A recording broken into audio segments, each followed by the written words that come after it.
Hello student. आज जो chapter हम लोगों ने 3 लेक्चर में पढ़ा था, मूविंग चार्जेस एंड मैग्नेटिज्म, उस पर आज से मैं न्यूमेरिकल का क्लास शुरू कर रहा हूं। ये हमने 4 न्यूमेरिकल लिख रखे हैं पहले से, और लगातार 6 क्लास न्यूमेरिकल का चलेगा अभी। चलिए स्टार्ट करते हैं। Let us start. 4 number question देखें। इस प्रकार का एक सर्किट है। सर्किट में एक कंडक्टिंग वायर है और अंदर वाला जो वायर का कर्व है, इस आर्क का रेडियस है R1 और बाहर वाला आर्क का रेडियस है R2। इसमें ये सेंटर है। सेंटर पर एक कंडक्टिंग वायर है जिससे होके करंट अंदर की ओर जा रहा है। अंदर की ओर जा रहा है 10 एम्पियर का, और इस सर्किट में 10 एम्पियर का करंट फ्लो कर रहा है। पूछा जा रहा है कि बी पर टोटल मैग्नेटिक फील्ड इस सर्किट इस करंट के कारण क्या होगा। साथ में ये भी है कि ये जो आर्क है 1 2 3 4 इस तरह 8 आर्क्स बनते हैं। 8 आर्क इक्वल एंगल बना रहा है एट O। सभी आर्क इक्वल एंगल O पर बना रहा है। तो इस स्थिति में ये पूछा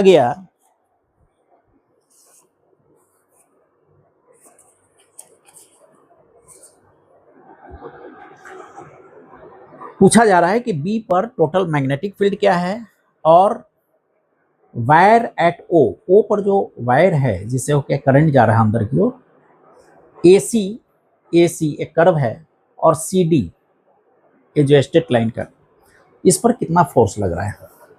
ये 2001 में IIT का क्वेश्चन है, 2001 में आया था। बहुत ही अच्छा क्वेश्चन है। अब इसमें देखें, इस आर्क को हम ऐसा भी मान सकते हैं कि एक बड़ा सर्किल है जिसका रेडियस R2 है, और एक छोटा सर्किल है जिसका रेडियस R1 है। क्लियर है, मान सकते हैं। तो इस स्थिति में बड़े सर्किल पर जब विचार करें तो पूरे पेरिफेरी का हाफ पार्ट में कंडक्टर है और हाफ पार्ट में नहीं है, यानी 4 जगह कंडक्टर है, 4 जगह नहीं है। इसी तरह छोटे सर्किल में हाफ पार्ट में कंडक्टर है, हाफ में नहीं है। अब इस सर्किल के कारण, एक कंडक्टिंग एक लूप के कारण, करंट लूप के कारण यदि मैग्नेटिक फील्ड निकालना होता है तो हम लोग निकालते हैं दिस इज μ0 I अपॉन 2 और रेडियस R।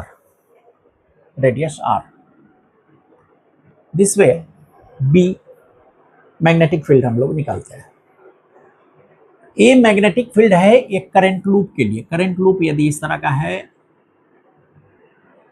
तो इसके सेंटर पर है, लेकिन इस लूप को यदि हाफ कर दिया जाए तो उस स्थिति में इसका मैग्नेटिक फील्ड भी हाफ हो जाएगा। दैट इज, इस बड़ा सा जो सर्किल है जिसका रेडियस R2 है, इसके कारण मैग्नेटिक फील्ड यदि B1 हम लिखें तो this will be equal to μ0 I divided by 4R2। और इसी तरह छोटे सर्किल के कारण यदि करें तो दिस विल बी, यदि B2 इसको लिखें, B2 is equal to μ0 I upon 4R1। तो इसके कारण मैग्नेटिक फील्ड, इसके कारण, दोनों के कारण मैग्नेटिक फील्ड यहां पर निकाल सकते हैं। अब देखिए, ये जो लाइन है, दिस लाइन, ये सभी लाइन सेंटर से होकर गुजरता है, और हम जानते हैं कि किसी भी स्ट्रेट कंडक्टिंग वायर में इस वायर के एक्सियल पॉइंट पर, कोई भी पॉइंट एक्सियल यदि है तो इस पर मैग्नेटिक फील्ड भी 0 होता है। इस वायर के कारण मैग्नेटिक फील्ड 0 होता है। तो मैग्नेटिक फील्ड बी पर, इस ओ पर केवल इस बाहर वाले आर के कारण होगा और अंदर वाले आर के कारण होगा, दैट इज दिस। यानी B is equal to total, यदि बी कर लें b1 plus b2, this is mu 0 I divided by 4 और r1 plus r2 divided by r1 into r2 this.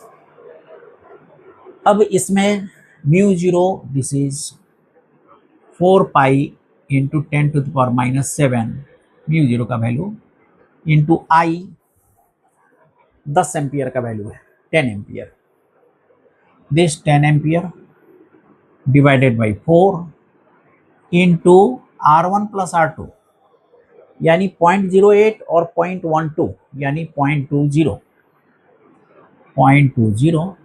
Into 0.08 into 0.12 this. अब इसमें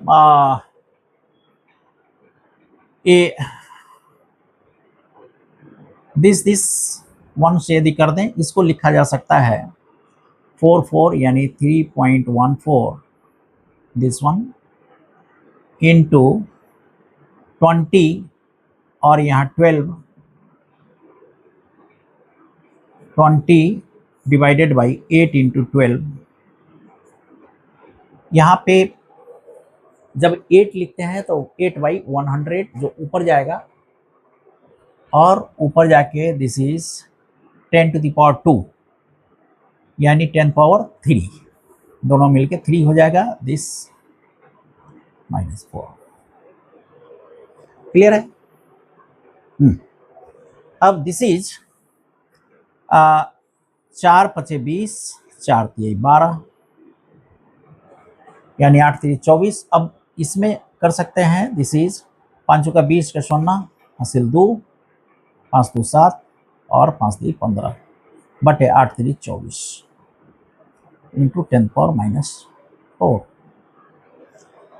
यानी इसको जब डिवाइड करेंगे तो दिस विल बी अबाउट 6.5 इसी के आसपास आएगा इंटू 10 पावर -5 1 10 पावर -5। इतना टेस्ला मैग्नेटिक फील्ड होगा इस सेंटर पर। क्लियर है? दूसरा पार्ट कह रहा है कि फोर्स क्या लगेगा एट ओ, एट ए सी, एट सी डी, फोर्स क्या लगेगा।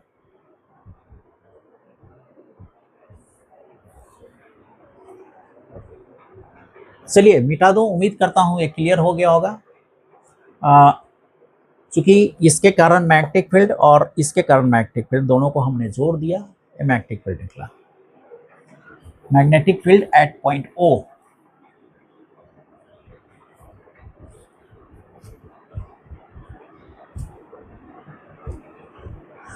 चलिए बी पार्ट देखें। If on wire at O, O पर जो वायर है इसमें 10 एम्पियर का करंट है, इस पर कितना फोर्स लग रहा है इसके कारण। क्योंकि मैग्नेटिक फील्ड हमने निकाला, magnetic field B is equal to that is 6.5 something और होगा इंटू 10 पावर -5 टेस्ला दिस। अब यहाँ का मैग्नेटिक फील्ड पता है। अब इस पर लगता हुआ फोर्स यदि हम निकालें तो बहुत सिंपल है, that is B I L. चूंकि इसके कारण जो मैग्नेटिक फील्ड होगा इस ओ बिंदु पर, इसके कारण जो मैग्नेटिक फील्ड होगा, या तो इस तरह का थंब रूल हम निकाल के देख सकते हैं, थंब का डायरेक्शन दिस होगा मैग्नेटिक फील्ड। तो इस सर्किट के कारण magnetic field outward the plane होगा, आउटवर्ड द प्लेन, और इसमें करंट इनवर्ड द प्लेन है। दिस मीन्स इस मैग्नेटिक फील्ड और करंट के बीच 180 डिग्री एंगल बन रहा है, 180 डिग्री बन रहा है। तो हम कह सकते हैं this I current L cross B, IL जो इनटू द प्लेन है और बी जो आउटवर्ड द प्लेन है, दोनों के बीच 180 डिग्री एंगल बन रहा है। दिस इज BIL साइन 180 और साइन 180 जीरो होता है। This is F equal to zero, यानी इस वायर पर कोई फोर्स नहीं लगेगा, जीरो फोर्स लगेगा। क्लियर है? इस वायर पर जीरो फोर्स लगेगा। अब देखें यहाँ इसकी बात कर लें, CA। इस वायर के कारण CA पर एक मैग्नेटिक फील्ड लगेगा। अब कोई भी वायर हो, अब suppose this current going into this plane, इस प्लेन के अंदर जा रहा है, तो थंब रूल के अनुसार जब हम लगाएंगे करंट के डायरेक्शन में थंब रहेगा, तो ये जो उंगली का जो फोल्ड होने का डायरेक्शन है, ये कर्ल होने का डायरेक्शन है, ये मैग्नेटिक फील्ड का डायरेक्शन होगा। यानी इस वायर का मैग्नेटिक फील्ड दिस वे होगा, यानी यहां पर मैग्नेटिक फील्ड का डायरेक्शन ऐसे होगा, दिस विल बी बी, और बी, और जस्ट इसका उल्टा ए है, ए और बी एक दूसरे के साथ 180 बना रहा है। यानी इस पर फोर्स यदि निकालें तो यही सेम चीज बी जो नीचे की ओर है, एल आई जो ऊपर की ओर है, दोनों के बीच 180 डिग्री एंगल, यानी दिस इज जीरो, यानी इस पर भी लगता हुआ फोर्स जीरो है। ए सी जो पार्ट है आर्क AC, इस पर टोटल फोर्स जीरो। अब बच गया CD पर कितना फोर्स लगता है, इसको हम लोग कैलकुलेट करें।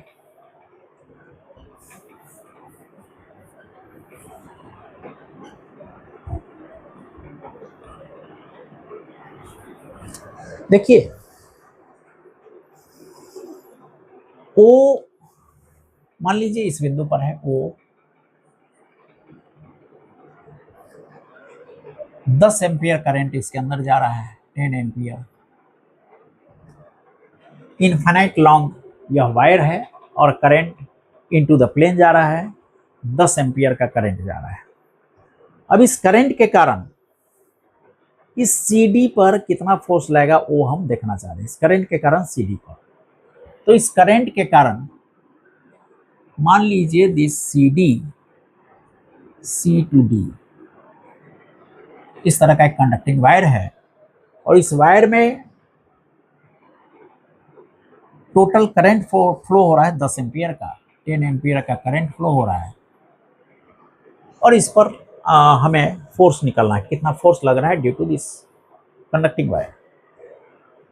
अब मान लीजिए कि इस वायर पर एक हम पॉइंट ले लें जिसका डिस्टेंस यहां से x है सपोज, और एक छोटा सा दूरी इनफिनिटेसिमल डिस्टेंस dx की कल्पना करें, और इस dx पर करंट का डायरेक्शन दिस I। अब देखिए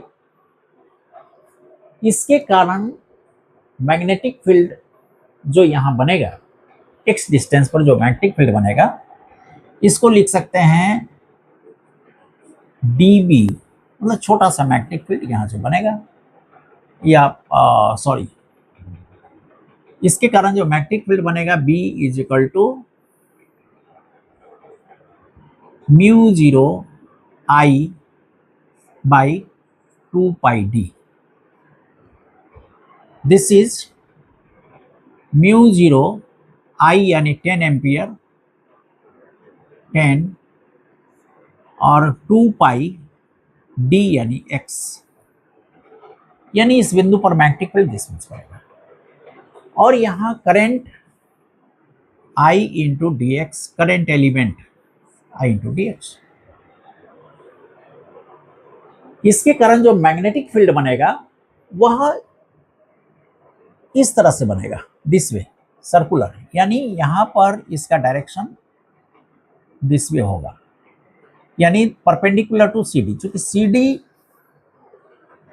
CD का लाइन O से होकर गुजरता है, यानी this will be perpendicular to B।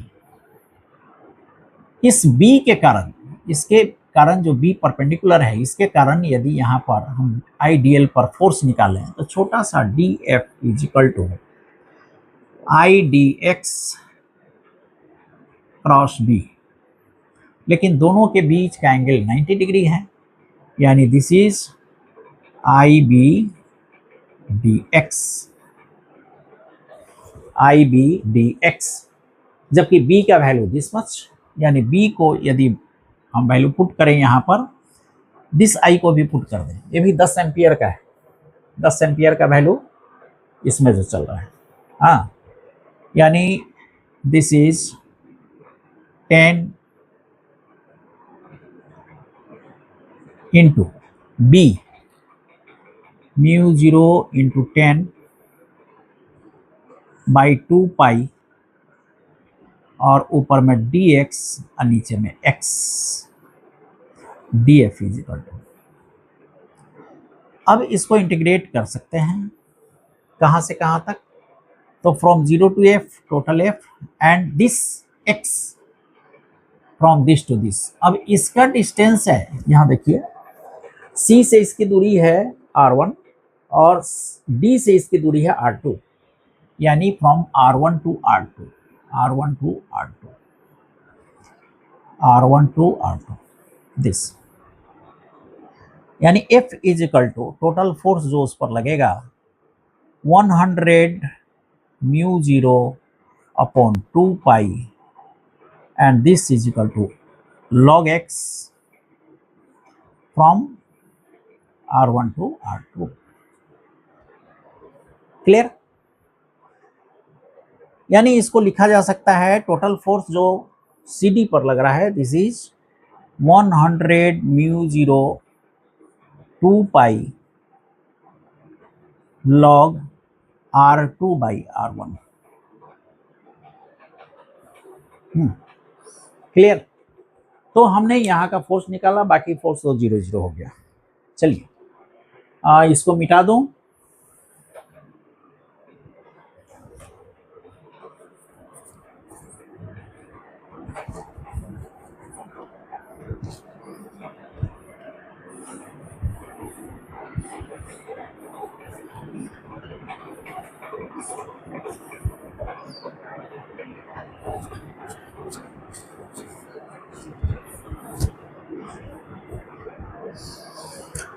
चलते हैं नेक्स्ट क्वेश्चन। नेक्स्ट क्वेश्चन ये 2014 एडवांस का सवाल है। 2 parallel wires in the plane of paper are distance x0 apart. 2 parallel इस तरह का वायर है, दिस, ये 2 पैरेलल वायर है और जिसके बीच का डिस्टेंस x0 है। A point charge is moving with speed u between wires at distance x1 from one wire। तो दोनों में से कोई एक वायर, मान लीजिए इस वायर से x1 दूरी पर एक पॉइंट चार्ज है जो u वेलोसिटी से, कोई भी डायरेक्शन हो सकता है इसका, u वेलोसिटी से चल रहा है from the wire moving with speed u between wires at distance x1 from one wire। एक वायर से इतना दूरी पर, when the current in wires is I in same direction। अब कह रहा है इस वायर में यदि सेम डायरेक्शन में करंट हो, this way in the same direction, और I करंट है, दोनों में एक बराबर करंट है I same direction, the radius of curvature of point charge is r1। अब रेडियस ऑफ कर्वेचर कहां से आ गया भाई? देखिए रेडियस ऑफ कर्वेचर ये जो पॉइंट चार्ज है ये बनाएगा। इस वायर के कारण यदि हम थंब रूल लगाते हैं, थंब रूल, तो इसके इस साइड में magnetic field into the plane जाएगा, अंदर की ओर जाएगा मैग्नेटिक फील्ड, और यहां से बाहर आएगा। और जब इस वायर के लिए हम देखें तो ये इस यहाँ मैग्नेटिक फील्ड आउटवर्ड आएगा, बाहर की ओर आएगा, यानी इसके कारण अंदर मैग्नेटिक फील्ड होगा और इसके कारण यहाँ पर बाहर की ओर मैग्नेटिक फील्ड होगा। यदि रिजल्टेंट इसका लेते हैं किसी बिंदु पर, तो रिजल्टेंट यानी नेट मैग्नेटिक फील्ड या तो ऊपर होगा या अंदर होगा, या तो ऊपर की ओर होगा या अंदर होगा, लेकिन हमेशा ही यू चूंकि इस प्लेन में है, यू हमेशा इसके परपेंडिकुलर होगा। और मैग्नेटिक फील्ड के परपेंडिकुलर कोई चार्ज यदि मूव करता है तो वह सर्कुलर मोशन में मूव करेगा। क्लियर? यानी ए यू, ये जो पॉइंट चार्ज है, पॉइंट चार्ज एक सर्किल बनाएगा जिसका रेडियस ऑफ कर्वेचर r1, यदि इस तरफ जा रहा है तब r1। चलिए इसको पहले देख लें हम। तो ये x1 है, यानी इसकी दूरी हो जाएगी x0 माइनस x1। यहाँ मैग्नेटिक फील्ड हम निकाल लें तो इसके कारण इसको वायर 1 कह दें, इसको वायर 2 कह दें। तो 2 के कारण magnetic field mu 0 I 2 pi d यानी x1, और इसके कारण मैग्नेटिक फील्ड चूंकि सेम डायरेक्शन में इसलिए अपोजिट होगा, मैग्नेटिक फील्ड का डायरेक्शन अपोजिट है, म्यू 0 I अपॉन 2 पाई और x0 माइनस x1, यहाँ का नेट मैग्नेटिक फील्ड। यानी this is mu 0 I by 2 pi. Clear है? This is this minus this, यानी x1 x0 minus x1, x0 minus x1 और minus x1 यानी x0 minus 2x1। चलिए this is, मान लीजिए B1 है मैग्नेटिक फील्ड जो अंदर जा रहा है। अब कह रहा है कि करंट यदि अपोजिट डायरेक्शन में है, यही करंट यदि अपोजिट हो जाए तो कर्वेचर R2। अपोजिट होने का मतलब यहाँ जो माइनस था ये प्लस हो जाएगा, क्योंकि इसके कारण अंदर में जो मैग्नेटिक फील्ड होगा इसके कारण भी अंदर में होगा, यानी दोनों एक ही डायरेक्शन में होगा, तो दिस विल बी प्लस। तो प्लस यदि करते हैं B1 is equal to mu 0 I by 2 pi and this plus, यानी x0 माइनस x1 और प्लस x1, यानी ऊपर में केवल x0 बचेगा, नीचे में x1 x0 माइनस x1। चलिए ओके, दिस इज B2। तो नेट मैग्नेटिक फील्ड जब सेम डायरेक्शन में हो और नेट मैग्नेटिक फील्ड जब अपोजिट डायरेक्शन में हो। अब जब सेम डायरेक्शन में है तो R1 बनता है और अपोजिट है तो R2 बनता है। अब देखें इस पर लगने वाला फोर्स क्यू यू और इनटू मैग्नेटिक फील्ड B1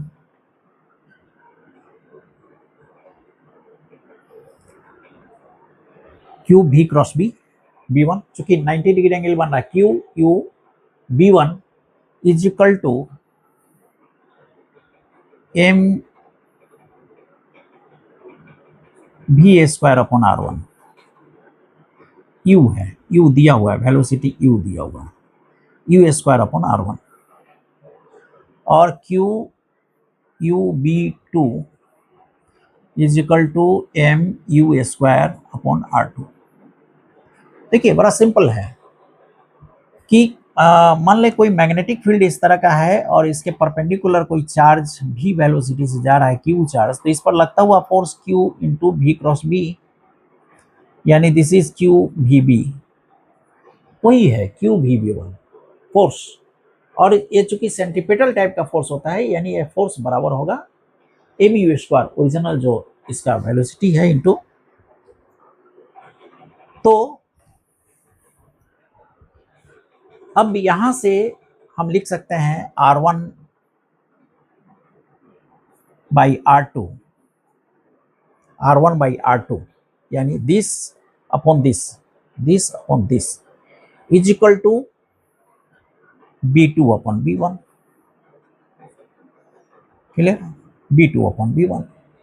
अब B2 is this B2 upon B1, ये कट जाएगा, दिस अपॉन दिस, यानी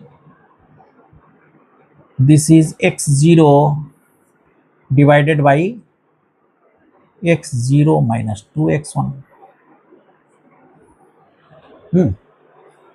या this is equal to this. अब देखें, इसको उल्टा कर दें, R2 minus R1 is equal to x0 2x1 divided by x0, यानी this is 1 minus 2x1 divided by x0। Clear? अब इसमें दिया हुआ है, देखिए इसमें दिया हुआ है कि x0 अपन x1 यदि 3 हो तो R1 R2 का वैल्यू क्या होगा। तो इसका वैल्यू 3 यानी 1/3 दिस, यानी दिस इज 1 माइनस 2/3। इस वैल्यू को पुट करें, यानी दिस इज 1/3, 2 3 2 1 1/3। क्लियर? यानी R1 बटे R2 is equal to 3। Clear?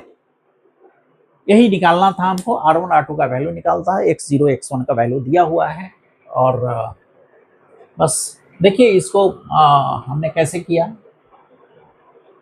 दो पैरेलल वायर है, दोनों के बीच का डिस्टेंस x0 है, एक वायर से x1 दूरी पर एक पॉइंट चार्ज है जो u वेलोसिटी से चल रहा है। दोनों वायर में यदि सेम डायरेक्शन में करंट चलता हो, उस स्थिति में रेडियस ऑफ कर्वेचर R1 दे रहा है, और अपोजिट चलता हो तो रेडियस ऑफ कर्वेचर R2 दे रहा है। तो हम सिंपल सा force on a moving charge in magnetic field के आधार पर इस फॉर्मूला को हम लगाते हैं दोनों को और डिवाइड करते हैं, यानी R1 R2 is equal to B2 by B1 मिलता है। और चूंकि ये वैल्यू दिया हुआ है, R1 R2 का वैल्यू निकाल लेते हैं। क्लियर है? ओके, मिटा दूं इसको।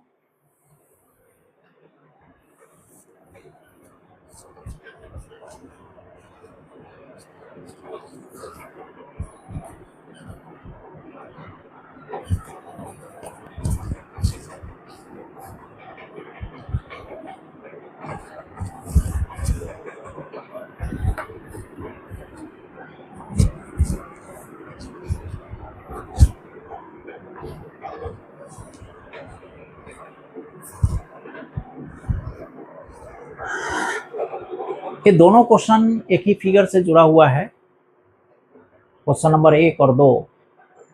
और इसमें है कि दो पैरेलल वायर इस तरह का है, दो पैरेलल वायर, एडवांस का क्वेश्चन है, 2014 का है। दो पैरेलल वायर है और इस वायर के बीच में एक लूप है a रेडियस का, जिसमें I करंट फ्लो हो रहा है।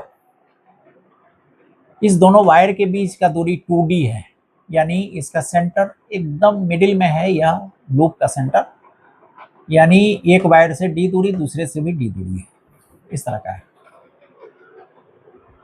अब क्वेश्चन यह है कि यदि d is equal to a हो, d is equal to a यानी इसका दूरी a के बराबर हो, यानी दोनों वायर आ जाए इसके साथ।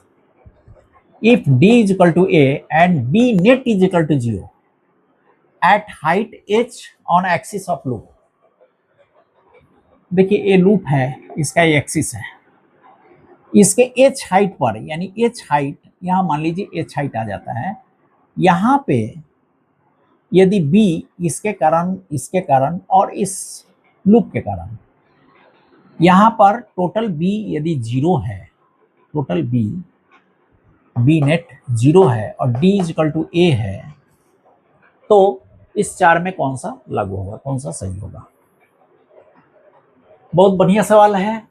देखिए याद कीजिए, सर्कुलर लूप, इस तरह का सर्कुलर लूप जिसके एक्सिस पर कोई पॉइंट P था, इसका रेडियस था R और ए करंट था I इसमें, और x दूरी पर मैग्नेटिक फील्ड यहां हम निकाल रहे थे, तो magnetic field B is equal to था mu zero I R square divided by 2 R square plus x square 3/2। Clear? ए हमने निकाला था, डिराइव किया था, और उसमें टॉपिक किया था कि magnetic field on axial point of A current loop. तो इस करंट लूप के कारण एक्सियल पॉइंट पर P हमने निकाला था, इस तरह B। यहाँ पे जब h हाइट पर हम जाते हैं, h हाइट यानी x की जगह h, तो इस लूप के कारण मैग्नेटिक फील्ड भी निकलेगा। मैग्नेटिक फील्ड का डायरेक्शन यदि निकालें इसका, तो यहां से देखने पर यदि इसका डायरेक्शन एंटी क्लॉकवाइज है, यदि डायरेक्शन एंटी क्लॉकवाइज है, तो इसका नेट मैग्नेटिक फील्ड इस तरफ होगा, और यदि क्लॉकवाइज है तो नेट मैग्नेटिक फील्ड इस तरफ होगा।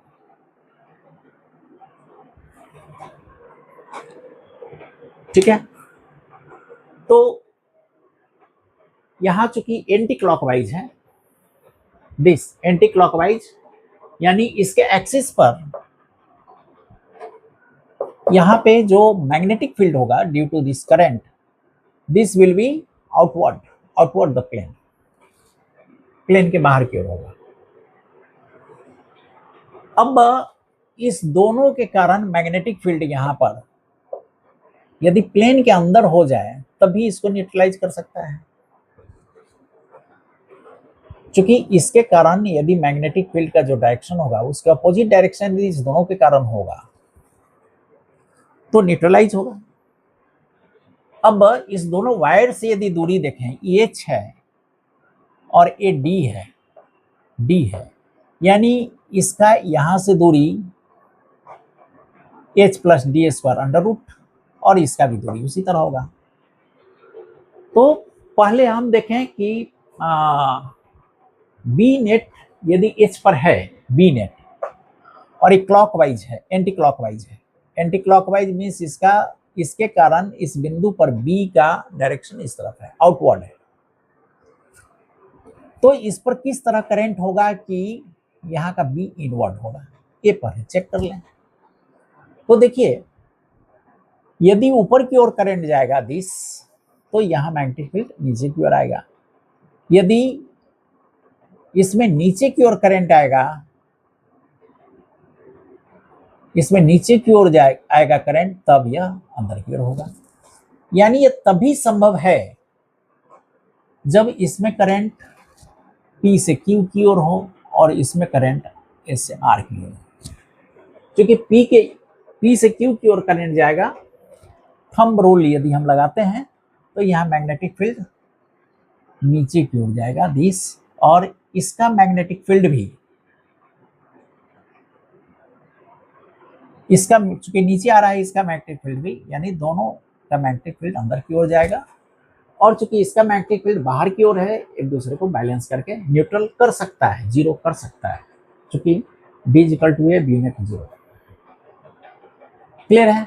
अब देखें 4 ऑप्शन में कि B जीरो कब होगा। Current in wires P to Q, ठीक है। R2S नो, ये नहीं होगा, R2S तो होगा नहीं, क्योंकि R2S होगा तो न्यूट्रलाइज कर देगा, फिर तो B नेट जीरो होगा ही नहीं इसमें। Current in wires P to Q S to R, yes, ये हो सकता है, H is equal to A. इसमें देखें C, current in wires P to Q और S to R, H is equal to this, ये भी हो सकता है। Current in wires P to Q R2S, ये भी नहीं होगा। यानी अब इस दो में से कोई होगा, B हो या C हो। अब देखें, चलिए आगे देखते हैं। चूंकि D इज इक्वल टू ए कहा है, D इज इक्वल टू ए, तो इस दोनों के कारण जो मैग्नेटिक फील्ड होगा अंदर की ओर और इसके कारण बाहर की ओर, दोनों बैलेंस करके 0 कर रहा है। हाँ, तो हाइट क्या होगा? Height h is equal to a होगा या height 1.2 is equal to a होगा? अब ये देखना है। हाइट यानी x, हाइट यानी x का वैल्यू निकालना है। चलिए ओके। अब ax इस सर्किल के कारण b हो गया, इसके कारण b हो गया। इसमें यदि पुट करें हम तो b is equal to r के जगह a है सर्किल का radius, mu 0 i a square to a square plus यहाँ का हाइट h ऑन एक्सिस, तो हाइट को h रखते हैं, h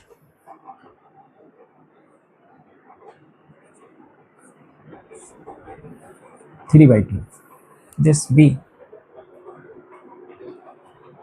अब वायर के कारण यदि करें तो इस वायर का h हाइट है यहाँ, दिस h हाइट, और इसका डिस्टेंस है a, चूंकि d is equal to a है। तो इस वायर से उस पॉइंट का दूरी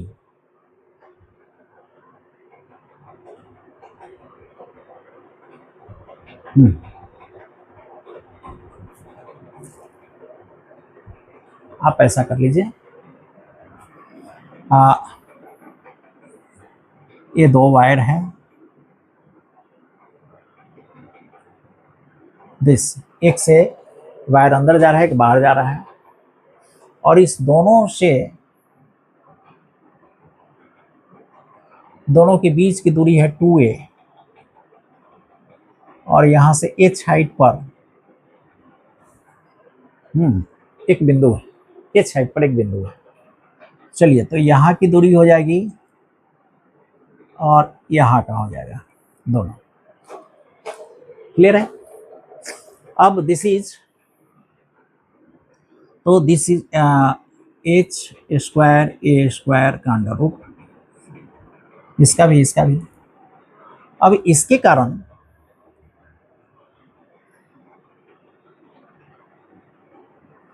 कारण जो मैग्नेटिक फील्ड बनेगा वो इसके परपेंडिकुलर होगा, और इसके कारण जो मैग्नेटिक फील्ड बनेगा दिस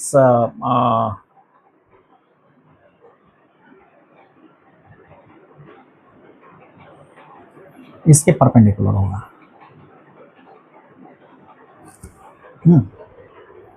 अब देखिए, इस पर एक परपेंडिकुलर है this a h is equal to, okay ठीक है। तो इसका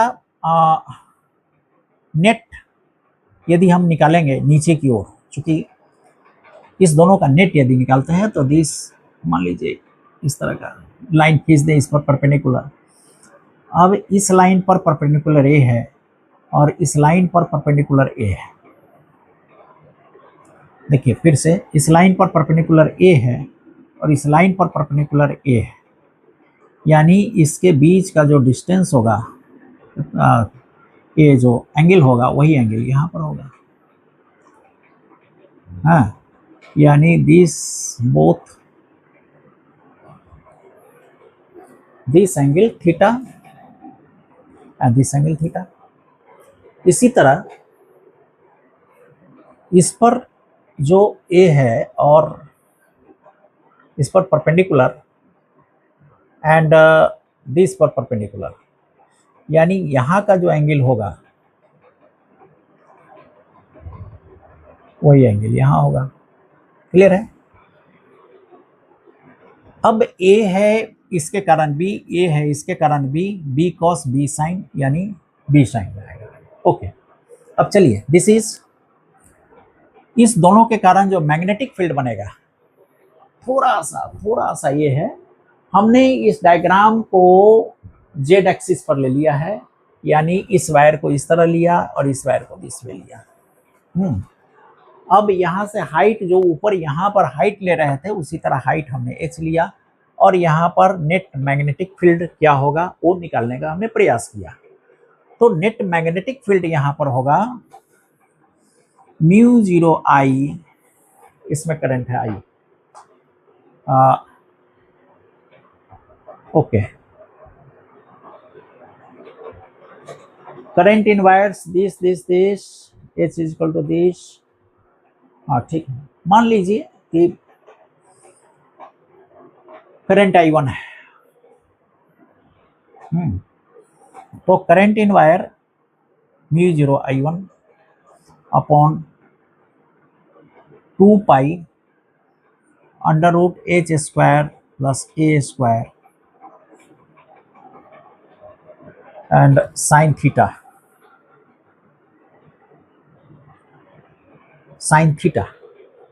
यानी नीचे की ओर और इंटू 2, ये हो जाएगा कंप्लीट मैग्नेटिक फील्ड नीचे की ओर, and this will be equal to mu 0 I A square divided by 2 D square plus H square 3/2। हाँ, यानी ये कैंसिल हो जाएगा, 2 तो कैंसिल हो जाएगा, mu 0 I cancel, mu 0 cancel, this is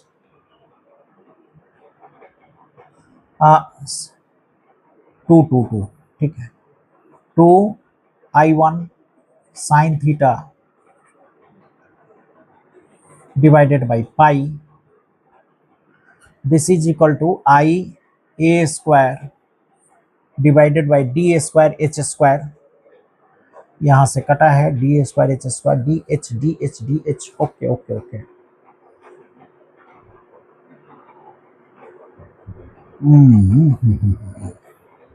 चलिए इसको हम इस तरह करते हैं, दिस देखिए mu 0 this cancel, 2 cancel, pi this square, sine theta यहाँ पर sign theta, this sine theta will be A divided by this A by this, यानी sine theta will be A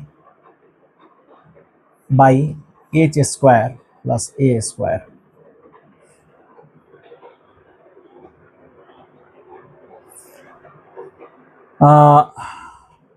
To A and this,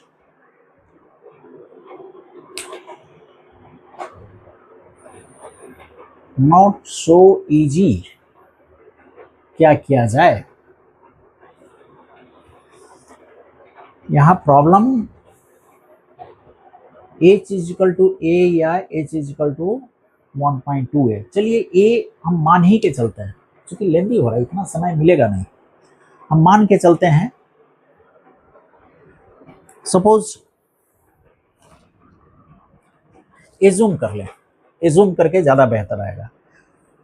A wire है, इसके बीच का distance है 2A और इसके H का हाइट सपोज A है। A height यदि होगा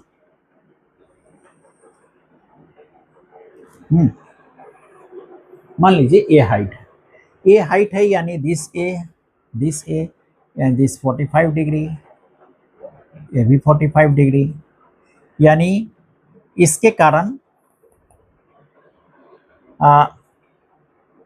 जो मैग्नेटिक फील्ड होगा इस पर आएगा 90 डिग्री पर, और इसके कारण मैग्नेटिक फील्ड इस पर आएगा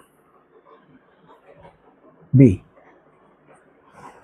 यानी net B will be B cos 45 into 2, ये टोटल मैग्नेटिक फील्ड होगा। दिस इज A यानी √2A mu 0 I upon 2 pi under root A B होगा इस, और इंटू 2 और cos 45 यानी 1/√2, ये total magnetic field. This magnetic field is equal to 2 cancel μ0 I by 2 pi a, this total magnetic field. a इसके बराबर होगा, तो a इसके बराबर होगा, और तब हमें निकालना है h का वैल्यू क्या होगा। ओके, देखें यहाँ पे a is equal to h कर दें यदि, तो this is μ0 I a square divided by 2 a square यानी 2a square 3/2 a square μ0 I upon 2 और 8 2 गुने 2 गुने 2, 2 दूना 4, 4 दूना 8 यानी 2√2,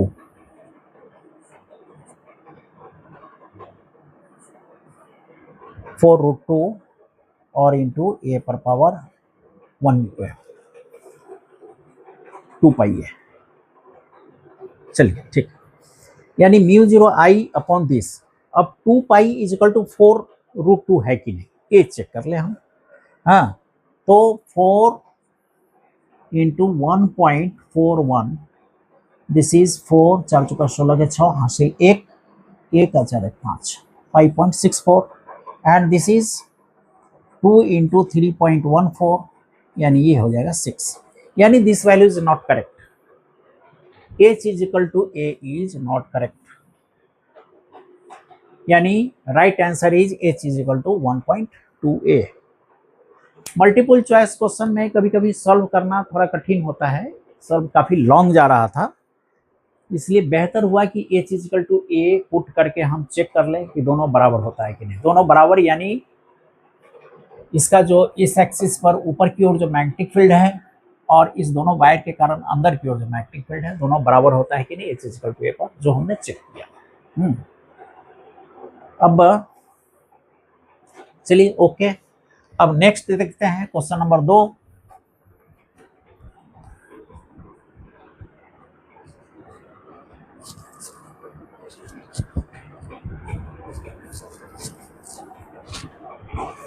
क्वेश्चन नंबर 2 देखिए, d बड़ा है a से, d डिस्टेंस बहुत बड़ा है a से, loop is rotated about diameter parallel to the wire by 30 degree.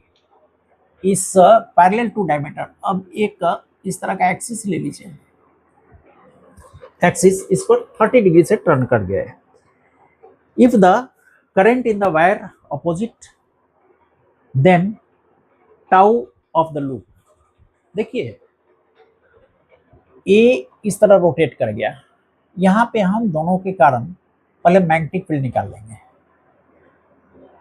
अब दोनों के कारण चूंकि अपोजिट, इसमें करंट अपोजिट है, currents in opposite direction, this opposite direction, यानी बी एट ओ, इसको ओ मान लें, this O, B at O due to current wire parallel wire is equal to μ0 by 2 pi D I plus, यानी 2 से गुना कर दें, दोनों के कारण ओ पर जो मैग्नेटिक फील्ड होगा this is μ0 I divided by 2 pi, sorry pi D, this pi D. ये मैग्नेटिक फील्ड हो गया यहाँ पे, दिस। अब ए सर्कुलर लूप है जिसका रेडियस ये है, यानी इसका एरिया हो गया पाई a स्क्वायर, और इंटू आई कर दें करंट, दिस इज m, यानी ए मैग्नेटिक मोमेंट इस लूप का है। अब इस पर लगने वाला फोर्स यदि निकालें टॉर्क, तो tau is equal to M cross B. M यानी pi A square I cross B यानी mu 0 I upon pi D. अब देखें, इस दोनों के कारण, यदि ऊपर है नीचे है, तो इस दोनों के कारण यहां मैग्नेटिक फील्ड अंदर की ओर होगा। दिस मैग्नेटिक फील्ड अंदर की ओर होगा, लेकिन परपेंडिकुलर टू द प्लेन होगा। और यह जो करंट फ्लो हो रहा है, इसके कारण इसका मैग्नेटिक मोमेंट ऊपर की ओर होगा। लेकिन कह रहा है कि हम इसको 30 डिग्री से टिल्ट कर दिए, पैरेलल टू, इसको रोटेट कर दिए 30 डिग्री से। 30 डिग्री रोटेट किए यानी इसका जो डायरेक्शन था मैग्नेटिक मोमेंट का, वो 30 डिग्री से मूव करेगा। डायरेक्शन 30 डिग्री से मूव करेगा, यानी इस दोनों के बीच का एंगल, इस दोनों के बीच का एंगल 30 डिग्री हो जाएगा। यानी दिस इज, हम लिख सकते हैं pi A square I into mu 0 I by pi D sine 30 degree. Sine 30 यानी हाफ। अब इसको ले सकते हैं पाई ए, पाई पाई कैंसिल कर दीजिए, mu 0 I square A square by half हो जाएगा 2d। This torque mu 0 I square A square 2d this B. तो ये आज का 4 इंपॉर्टेंट सवाल, चारों एडवांस का सवाल था। और इसमें हम ये ध्यान देंगे, क्योंकि कभी कभी सॉल्व करना काफ़ी ट्रिकी होता है और काफ़ी लंबा समय लेता है। और इसलिए हमने बाद में डिसीजन लिया कि वैल्यू पुटअप करके और देख ले, तो इसमें सी आंसर हमने सेलेक्ट किया। चलिए ओके, फिर अगले क्लास में मिलते हैं एडवांस के क्वेश्चन के साथ। लगातार 5 क्लासेस और भी होंगे। अब मैं इसको, हाँ भाई अभी पिएंगे, हो गया।